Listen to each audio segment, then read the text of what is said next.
Hey folks, it's John with KGTropicals.com, bringing you another episode of KGQandA, where we're answering your questions sent to that email address right there. Get your questions in now.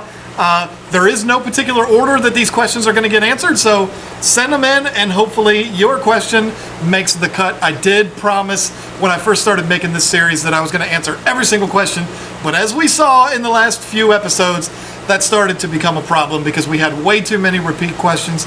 So, gonna mix things up a little bit. Not gonna be doing them in order, but I am gonna try to get to every single one. But I'm not gonna answer any more questions about breeding convicts. I'm not gonna answer any more questions about what can go with Oscars, because those were dominating the series way too much. So, gonna try to keep it a little bit more organized and have a lot of fun with this. The first question today comes from my good friend Brock Wortman. He is a member of our clan in Clash of Clans. Can't talk about it enough, folks. We have a lot of fun. Brock's one of the good guys on Clash of Clans, so really excited about that. Brock says, current 75-gallon community tropical tank has the following: 6 zebra danios, 6 black skirt tetras, 2 cory cats, 3 guppies, 1 blue gourami. Would you suggest adding angels and which type, and how about discus? Any help would be appreciated. All right, the only issue I see there is possibly the guppies. If the angels got big enough to eat them, they will. They probably won't, because I'm sure your guppies aren't teeny tiny babies, but you never know. Angels are one of those fish that I tell people are perfectly acceptable to mix with community fish. The only time angels should give you a problem is if they decide to pair off and they want to breed. That's when they can really get nasty and not be angels. But other than that, angels are really mellow and really laid back. They don't really do a whole lot. As far as discus goes, I don't really see a problem with that either. What I tell everybody with discus is, you're paying so much for these fish, you should not be concerned about what your discus will do to your community fish. You should be concerned about what your community fish could possibly do to your discus. But again, we know discus are very laid back. They're not really going to mess with any other fish. You could get a bad seed every once in a while, but discus are really laid back and they're really easygoing, and they're not going to really be aggressive towards the other fish. So they pretty much work well with everybody. I even know a guy who mixes them with African cichlids. I would not recommend that, but discus with community fish, they seem to do fine. But a lot of your hardcore discus people will tell you, no, just put them in by themselves. And I can't say that they're wrong, because discus all by themselves make for a gorgeous tank, but they will work well with community fish. But again, just make sure that you're not putting things in there. An example would be tiger barbs. We know tiger barbs can be a little bit of a thin nipper type fish, so you wouldn't want to put those in there with discus that you've spent $50 to $250 a piece. So I hope that helps you out, Brock, and I look forward to seeing you on Clash of Clans. Next question today comes from Junior Fish Breeder. I'm getting a trio of sunshine cichlid. Can I keep them in a 10-gallon tank? They are 3 inches or in a 20-gallon long. Thanks. Can you respond as soon as possible? Thanks. Well, you shouldn't have sent this question to this series if you wanted an answer as soon as possible, because I get to it when I get to it. But to answer your question, no and no. Don't put your 3 sunshines in a 10-gallon tank. That's crazy. And even a 20-gallon tank is crazy. They're 2 inches, no, they're 3 inches now. These are fish that are going to get to 5 inches long. Don't put them in a 10-gallon or even a 20. Yeah, we've got them in 20 gallons here, but for crying out loud, they're only in here for a few weeks, and then they go out and go into people's big tanks. Not acceptable to raise peacocks in a 20-gallon tank. Get them in something bigger. Absolute minimum 29-gallon. I know it's not a huge difference from a 20, but still, it's taller. There's a little bit more room in there. But you know what? If you want to hear my opinion on it, 55 or more. That's what I'll tell you. Worst case scenario, though. Worst case scenario, 29-gallon tank, but not a 10 or a 20. Save those for the babies. All right. Alfer Santos. Hi, John. I was just wondering regarding to the 6 albino electric blue Ahlis. Have you made an update on those yet? He is referring to a video that I did a while back. We were still in the garage. It was something really exciting. We had a batch of electric blue ahli fry, and there were 6 albinos in there. And I did a video about it because I was really excited. And that's cool that he asks about them. The story about those, though, is rather interesting. We lost them in the move. I'm not saying they died. I don't know where they went. We lost them in the move. Now, I don't know if you watched the video when we first moved in here, but we literally live a block down the street. Across the street and 1 block down, there's our house. So with a lot of these tanks, what we did was we drained them down to about that much with the fish still in them and just brought them over. The 10-gallon tanks and the 20s and stuff like that weren't outrageously heavy when they still had some water in them.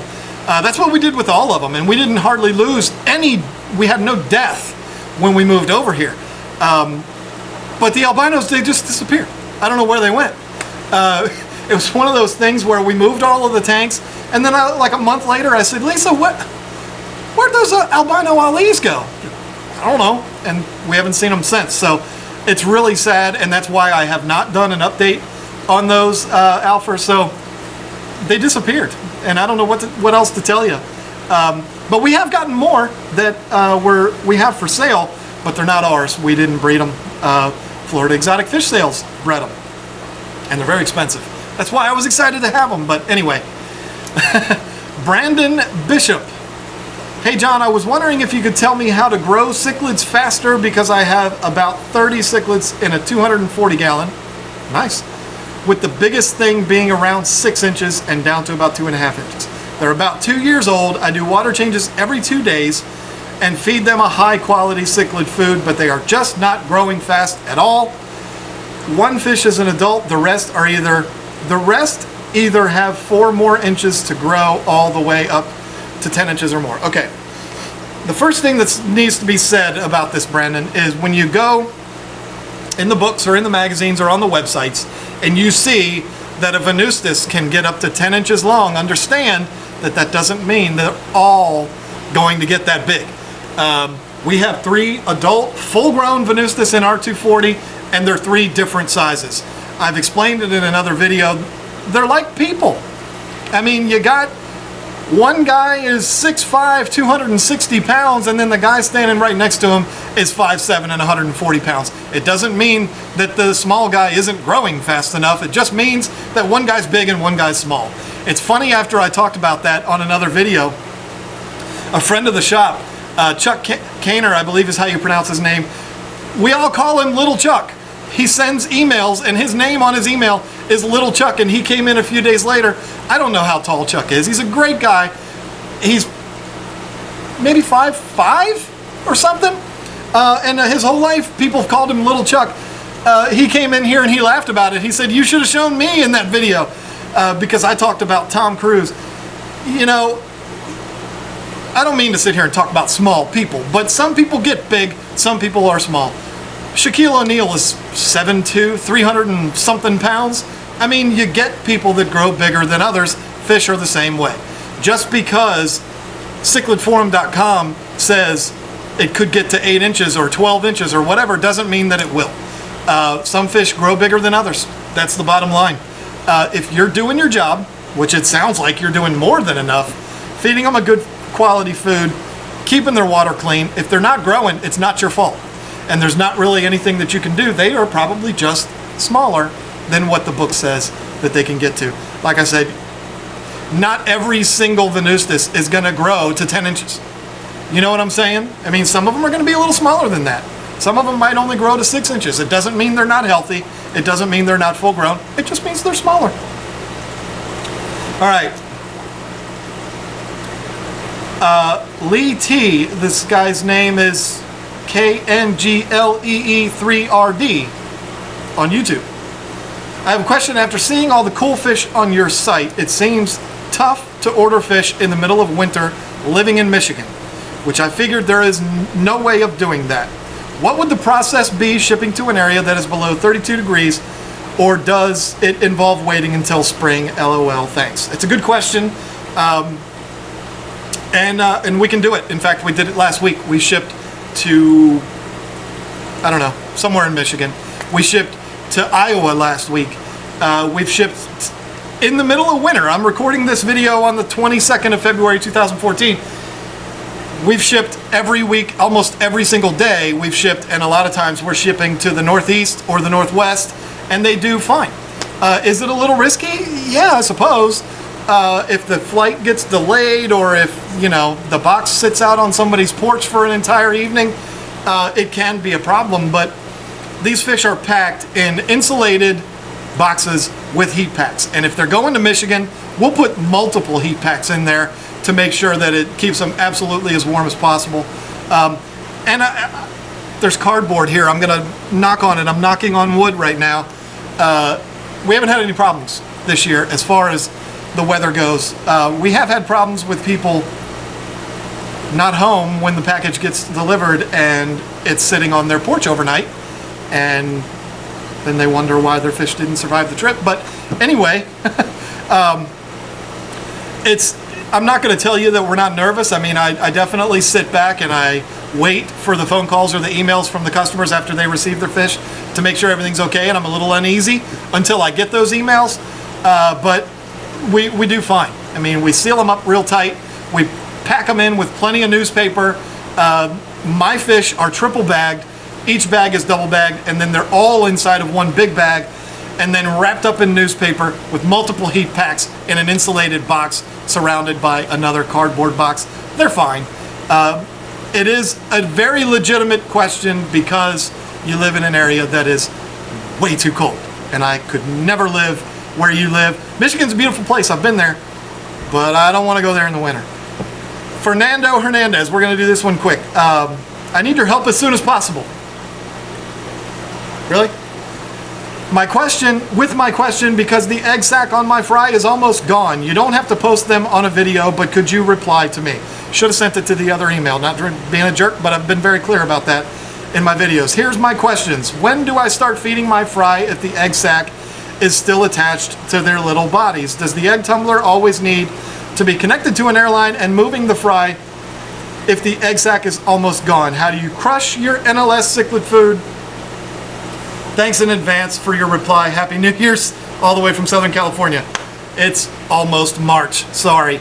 I'm sure you've solved this problem by now. It's almost March, but how do we crush the food? Common sense, crush it up. Does the egg tumbler need to be moving them? Yes, it needs to be moving them until you take them out of the egg tumbler, period. The egg sac weighs them down. If you can see the egg sac at all, it's going to be weighing them down, and they're not going to be able to swim freely around. I don't care. Don't tell me, well, I turned it off and they swam up. Maybe they did, but I bet you they swam up and they went right back down, because it's almost like you walking around with a 50-pound sack on your back. You can do it, but you're going to get really tired really fast, and when they get tired and they go back down to the bottom, they're going to die. It's just what happens. It's sad, but that's why you need to keep them moving all the time. When should you feed them? You should feed them when the egg sac is completely gone. That egg sac is their source of food. That egg sac actually becomes the fish's digestive and intestinal system. And so it has in it all of the nutrients, all of the food. That is what the fish eats or consumes while it's developing into a free-swimming fry. So you don't need to feed them when the egg sac is present. When it's gone, you can start feeding them. You're not going to feed them when they're in the egg tumbler, though. So when they're free swimming around, and when you can turn the air off and they swim around freely, no egg sac, and they never sink back down to the bottom, then you can take them out and you can start feeding them. I'm not going to tell you how to crush up the food, because my 8-year-old could tell you how to do that. You can figure that one out on your own. Happy New Year's to you too, sir. And I wish you would have emailed me this to my actual email address. You would have gotten an answer a month and a half ago. But Happy New Year to you, sir. I want to thank you all so much for watching. This has been a lot of fun. I'm not the only one doing Q&A videos anymore. Some other people have kind of climbed on board and started doing these too, so we're gonna have to make sure we get these out and we get them done right. But I'm not gonna change the way I do things. I do it the way I do it, and you know, when you come up with a good idea, other people are gonna follow suit. So I ain't mad at them for it, but there we go. So hopefully you've stuck around through this whole video and watched me make a fool of myself. I appreciate you watching very much, and we'll see you on episode 19.